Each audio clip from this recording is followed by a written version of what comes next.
What's going on, guys? This is Chris CJR. My apologies for me not uploading anything for 3 months. And I haven't really felt like uploading anything. In fact, it's really unusual. I'd just like to apologize for that. But I'm back and I actually want to do some games. Or some walkthroughs or playthroughs. But I'm going to be doing a playthrough of the Terminator Dawn of Fate. Now then, I know a lot of people have talked sort of crap about Jaws Unleashed having really bad camera angles. But this game, yeah, it's a lot worse. I mean, the only defense I can give it, well, I can't really give it any defense. It was made in 2002, but I mean, Resident Evil had like better. And you're probably like, what are you talking about? I mean, the first ever Resident Evil had fixed camera angles. Like, I can't. What would you call it? They're not third person. It's not a third person view. It's fixed camera angles where they're like sort of stuck on a wall, and like you can see a character move, and every time you go into a different place, whatever, the camera will change. This one tries to do something new, but it ends up not helping. But anyway, enough about that. Start a new game. Now then, this was actually the first game I ever played on the Xbox original, which I'm of course playing it on the Xbox original. Now then, I believe this game is backwards compatible with the Xbox 360.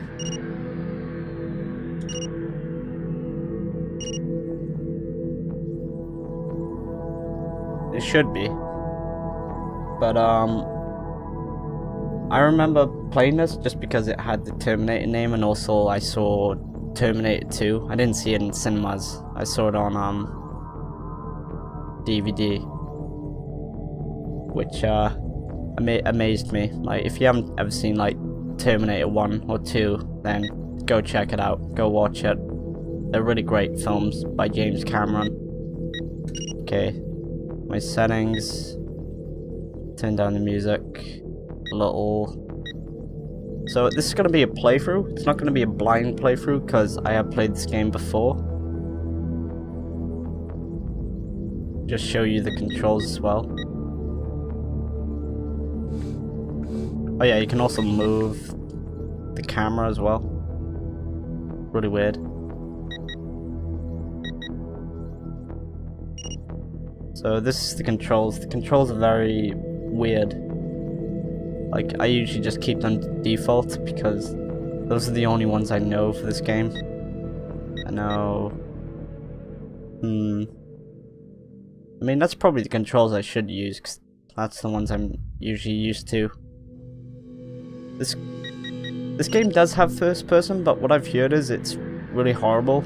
Like, there's a cheat, and oh yeah, by the way you unlock stuff in this game is basically by going through all the missions and completing them on certain difficulties. The only catch is you got to get the 4 medals, which I can't remember off the top of my head what they are, but I know one's for adrenaline, one's for perfect shooter, one's for sort of speed running. But yeah, so it's the actuals. Here's the cheats. So basically, when you turn on first person, then it'll be on constantly, but I've heard that it's pretty bad. I'm just gonna keep characters to default, and this data thing basically is for also when you complete the missions, and as long as you get the 4 medals, then you'll unlock one of these. But you have to play through the entire game on easy.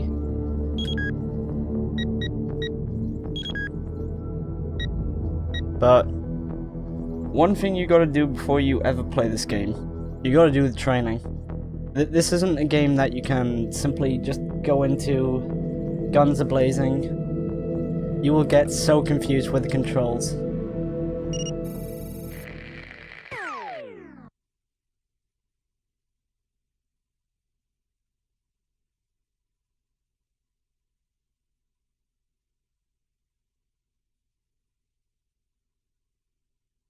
Hello, Sergeant Reese.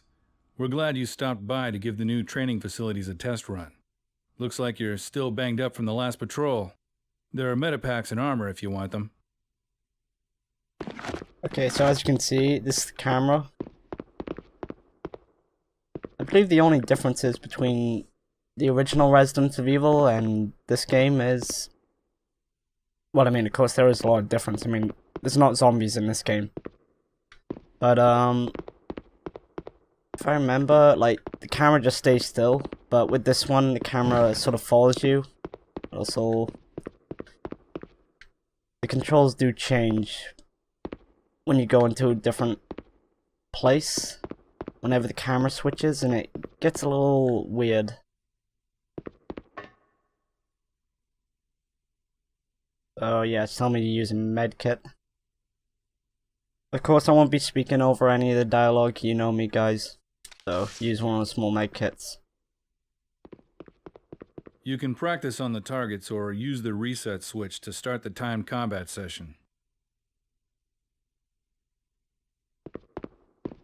You have 90 seconds to knock down the combat replicas.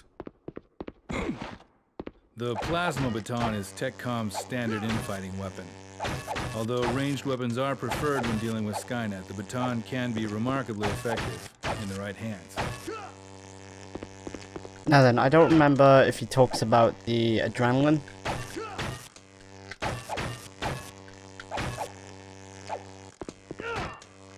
Which is that little health thing. Well, it looks like a health thing on the bottom, but that's your adrenaline.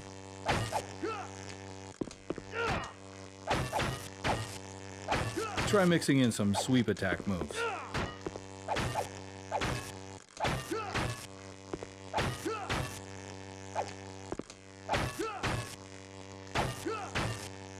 You seem to know what you're doing in there. Use the reset switch to restart the combat session. Otherwise, walk to the shooting range.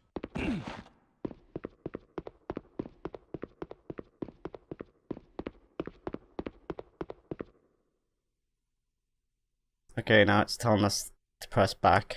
So, here's the task we gotta do. So, hand-to-hand combat. Knock down all of the combat replicas in 90 seconds.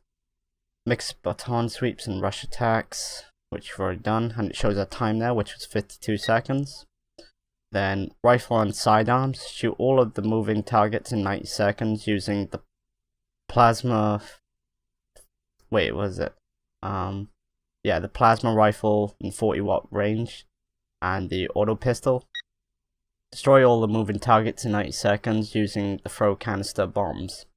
Use the torrent gun to shoot all of the moving targets in 90 seconds or less. So yeah, we gotta do all that, and we gotta do it within the timer. You will be in combat situations where you need both weapons. Practice equipping them both. Okay. So, now we got two weapons. Oh yeah, here's the first person, which is left trigger. You can't move, you only stay still, but if you ever got the cheat, which I've never gotten the first person cheat, then you'll be able to use this constantly, and you'll be able to move around, I believe. But I've heard it's pretty bad. I don't know if you've ever played this game, and you've ever used the first person cheat, let me know. Let me know what you think about it, but what I've heard from sources is it's pretty bad. See, let's pick up these. So that's phase plasma rifle.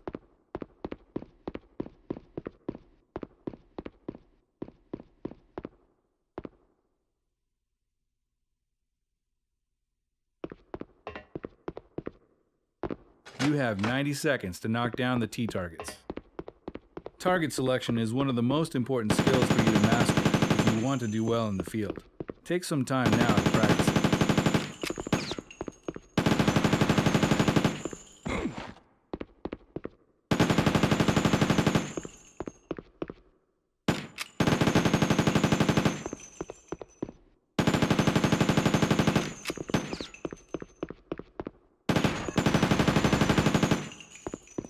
And sometimes the target lock doesn't always lock onto the target you want.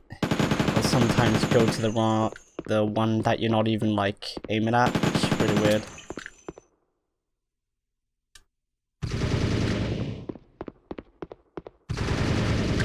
Ooh, he almost got there. Yeah, if they get to the end, then you gotta restart it.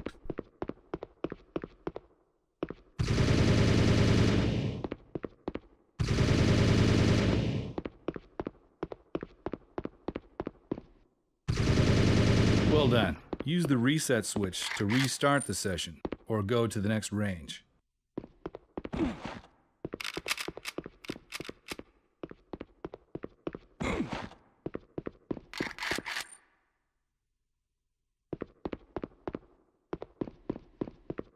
There's canister bombs on the table. Grab them.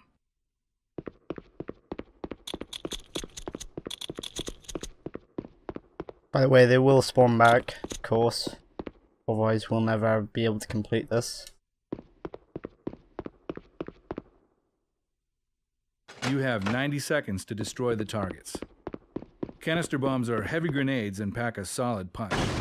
Make sure to aim far enough away, otherwise you'll be caught in the explosion.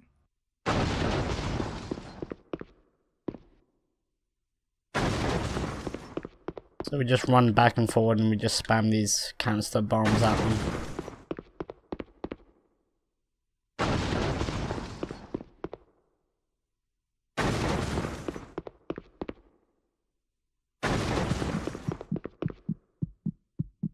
You've done very well, Sergeant. Use the reset switch to restart the session. Otherwise, walk to the next range.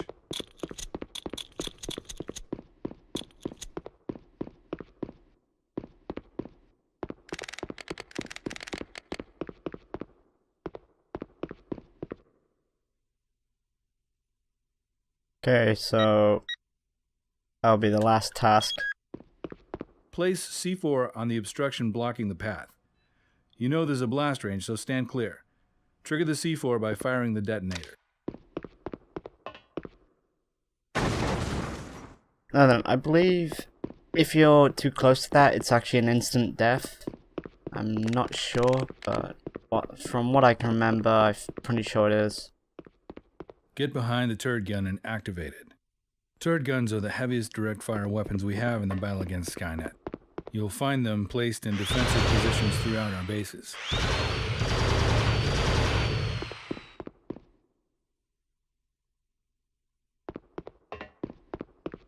You have 90 seconds to destroy all the targets using the turret gun.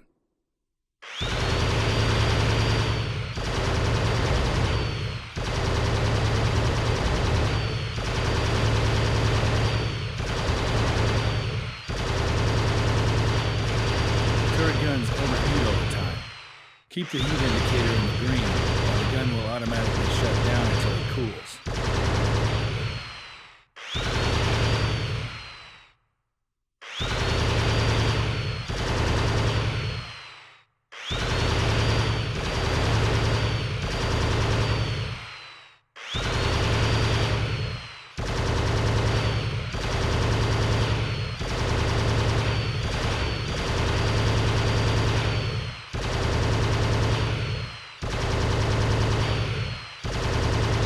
Very well, Sergeant. Use the reset switch to restart the session. The facility exit is nearby if you need to leave. I'm pretty good. I'm pretty confident. Okay, so that's all the tasks done.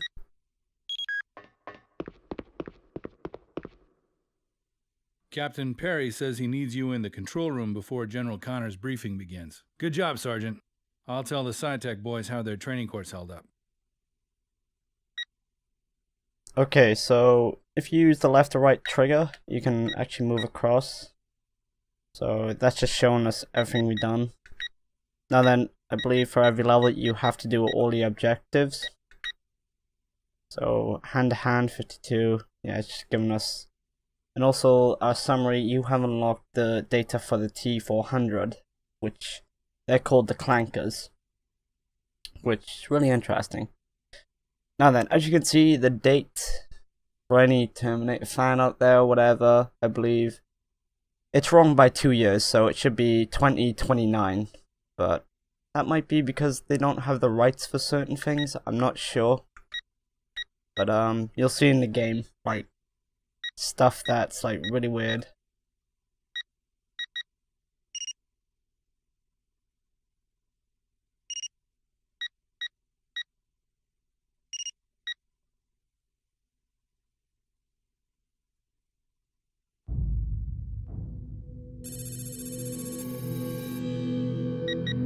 Now then, I think the settings have gone... Oh no. Cool. Okay, last time I played this, the settings got totally messed up every time I did the training. Like, somehow the bars would fly off the screen. Shame I didn't capture that, because that was really funny. And also the brightness turned up. You only need to leave the brightness on default. But yeah, if I go into extras and show you the thread data. So here is the T400 Endo. Invented during the initial test to mimic human autonomy, served Skynet as an impressive guards in the early intermittent prisons. No longer a match for modern weapons, only a few rusty units remain in service. And the Resistance calls them clankers. Shame we never got to see those in a movie. That would have been pretty interesting. But yeah, I hope you've enjoyed, guys. The next part will be actually me starting off the missions. So I hope you've enjoyed. I hope you want to see more of these. And I will be uploading a lot more. It won't be another 3-month wait.